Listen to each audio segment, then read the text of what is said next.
कहा जाता है कि इस दुनिया में सबसे ताकतवर मन की शक्ति होती है। मतलब तुम बड़े से बड़ा जो चीज़ भी इमेजिन करते हो वो रियलिटी में हो सकता है। बस इमेजिनेशन पावर होनी चाहिए और मन में उतनी शक्ति होनी चाहिए। लेकिन ऐसा रियल लाइफ में होता क्यों नहीं है? आपने देखा हो कि बड़े बड़े लोग कहते हैं कि आप इमेजिन करो, आप अपने मन में वो बिलीफ लाओ कि हाँ मैं ये कर सकता हूँ। लेकिन रियल लाइफ में ऐसा होता हुआ तो हमने देखा नहीं है। भला कौन चाहेगा कि वो गरीब रहे या फिर डिमोटिवेटेड रहे? हर कोई चाहेगा कि वो अमीर बने, पॉजिटिव रहे, सब उसको पसंद करे। लेकिन आखिर ऐसा होता क्यों नहीं है? तो चलिए आपको मैं ये कहानी से समझाता हूँ। कहानी थोड़ा सा छोटा है, लेकिन अगर आप ध्यान से सुनेंगे तो बहुत बड़ा सीख मिलेगा आपको। तो क्या होता है कि एक आदमी होता है जो कि अपने लाइफ से बहुत ज़्यादा फ्रस्ट्रेटेड हो चुका था। हर रोज़ काम करना, परिवार के टेंशन्स, हर चीज़ से वो बहुत ज़्यादा फ्रस्ट्रेट हो चुका था। तो वो सोचता है कि कभी कभी तो उसने खुदकुशी करने के बारे में भी सोचा और भी बहुत सारे चीज़ें किए थे उसने। तो वो सोचता है कि अभी कुछ भी करके उसे इस अशांति से मुक्ति पाना है, उसे मतलब मन को शांत करना है, मतलब वो जो चाहता है उसे वो पाना है। तो ये सोच के वो अपने एक दोस्त के पास जाता है और दोस्त को जाके बोलता है कि भाई मुझे ये सब से मुक्ति चाहिए, मैं कैसे कर सकता हूँ? तो उसका दोस्त उसको सजेस्ट करता है कि तू एक काम कर, तू ऋषि मुनियों के पास जाके उनसे पूछ। तो वो बहुत से ऋषियों के पास जाता है। कोई ऋषि कोई मंत्र बोलता है, कोई दूसरा ऋषि कोई दूसरा मंत्र बोलता है। बदले में दक्षिणा देता है वो आदमी उन लोगों को दक्षिणा देता है, जिसके कारण क्या होता है वो और दुखी हो जाता है, क्योंकि हर एक मंत्र के बदले उसे कुछ दक्षिणा देना पड़ता है, जिसके कारण उसका पैसा कम होता जा रहा है, जिसके कारण वो और ज़्यादा दुखी हो जाता है। तो उसके बाद वो और ढूंढना शुरू करता है। तो करते करते कहीं पर एक आदमी कहता है एक काम करो, घर में हवन करवा लो, हवन करवाओगे तो घर शुद्ध हो जाएगा और मन को शांति भी मिलेगी।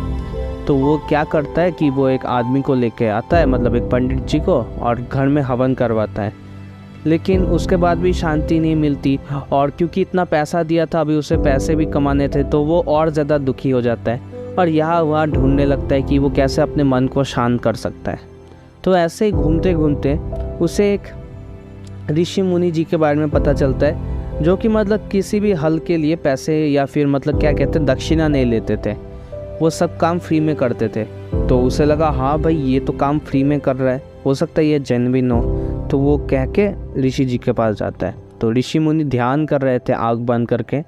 तो वो ऋषि मुनि से पूछते हैं कि बाबा मेरे ज़िंदगी में बहुत ज़्यादा दुख है, मैं कुछ भी करके इन दुखों को भगा नहीं पा रहा हूँ, तो मैं क्या करूँ? तो तब ऋषि मुनि कहते हैं कि इसका मंत्र तो है मेरे पास, लेकिन उसके बदले में तुम्हें मुझे कुछ देना पड़ेगा। तो उस आदमी को लगता है शायद ये भी कुछ लेंगे दक्षिणा वक्षिणा। तो वो बोलता है मैं आपको बहुत सारा दक्षिणा दूंगा, लेकिन वो मंत्र काम भी करना चाहिए। पहले आप मुझे मंत्र बोलेंगे, फिर मैं आपको दक्षिणा दूंगा। ऋषि मुनि जी हंस के बोलते मुझे दक्षिणा नहीं चाहिए, मुझे तो कुछ उससे भी ज़्यादा चाहिए। तो वो कहते आप कहते हैं तो मैं कोयलों पर भी चलने के लिए तैयार हूँ। तो ऋषि मुनि जी फिर से हंसते हैं, बोलते मुझे तो उतना छोटे चीज़ से काम नहीं चलेगा, मुझे उससे भी बहुत ज़्यादा मतलब चाहिए कुछ तुमसे। फिर वो आदमी सोचता है क्या चाहिए आपको बताइए। तो फिर ऋषि मुनि कहते हैं कि एक काम करो, मैं तुम्हें एक मंत्र बोलता हूँ, वो बोलते हुए तुम अपने घर में जाना, ठीक है? तो वो कहता है हाँ ठीक है।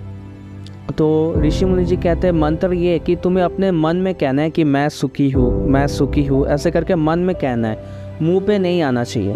तो आदमी मान जाता है। तो जब वो जाने के लिए उठता है तब ऋषि मुनि जी कहते हैं कि ठीक है जब जा रहे हो जाओ, लेकिन जब मंत्र बोल रहे हो एक बार भी तुम्हारे दिल में बंदर का ख्याल नहीं आना चाहिए। तो आदमी कहता है बंदर का ख्याल वो क्यों आएगा, आज तक तो कभी नहीं आया। तो ये बोल के वो चलना शुरू करता है। तो बोलता हुआ चलता है दिल में मैं सुखी हूँ, मैं सुखी हूँ, मैं सुखी हूँ करके। लेकिन थोड़ी देर बाद उसके दिल में बंदर का ख्याल आ जाता है अचानक से। वो सोचता है ऋषि मुनि जी ने बंदर के बारे में क्यों बोला, ऐसा क्यों? उसके बाद उसको याद आता है कि उसे मैं सुखी हूँ बोलना है, तो वो फिर से बोलना शुरू करता है। तो चलते चलते उसे एक पेड़ पे एक बंदर दिखता है। तो इससे क्या होता है वो फिर से बंदर के बारे में सोचने लगता है और बंदर के बारे में सोचते सोचते घर तक पहुँचता है। फिर उसे याद आता है मुझे तो मैं सुखी हूँ बोलना था। फिर वो समझ नहीं पाता है कि उसके साथ आखिर ऐसा क्यों हो रहा है। तो वो घर में जाके जैसे ही घर में घुसता है वो अपने पत्नी को कहता है, ए बंदरिया मुझे खाने में बंदर दे दे। तो ये सोच के तो वो बहुत ज़्यादा मतलब चिंतित हो जाते हैं कि आखिर ऐसा क्यों हो रहा है, उसके दिमाग में बंदर क्यों घुस गया है।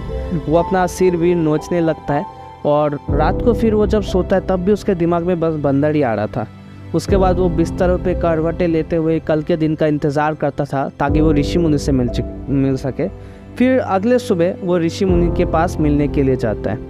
तो ऋषि मुनि के पास जाके वो बोलता है, ऋषि गुरुजी आपने तो मुझे वो मंत्र बोला, लेकिन आज तक मैंने कभी भी बंदर का ख्याल किया ही नहीं था। पता नहीं क्यों आपने जब से कहा कि बंदर के बारे में मत सोचना, मेरे दिमाग में सिर्फ बंदर ही आ रहा है।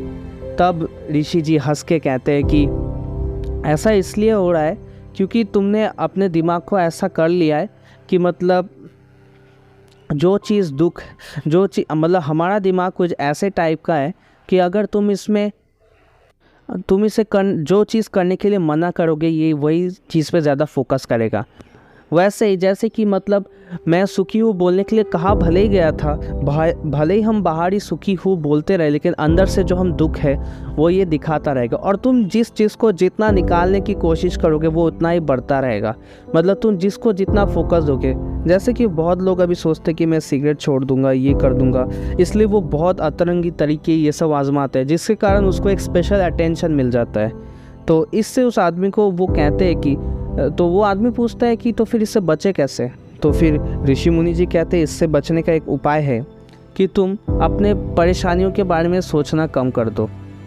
सोचो ही मत कि तुम्हारे पास कोई परेशानी है, और ये सोचते रहो कि मतलब जो परेशानी है वो तुम्हारे लाइफ का पार्ट है और वो तुम्हें निभाना ही पड़ेगा। तो होप करता हूँ कि आपको इस कहानी से कुछ सीखने के लिए मिला होगा। अगर आपको कहानी अच्छा लगा तो चैनल को लाइक शेयर सब्सक्राइब कीजिए। मिलते हैं नेक्स्ट कहानी में।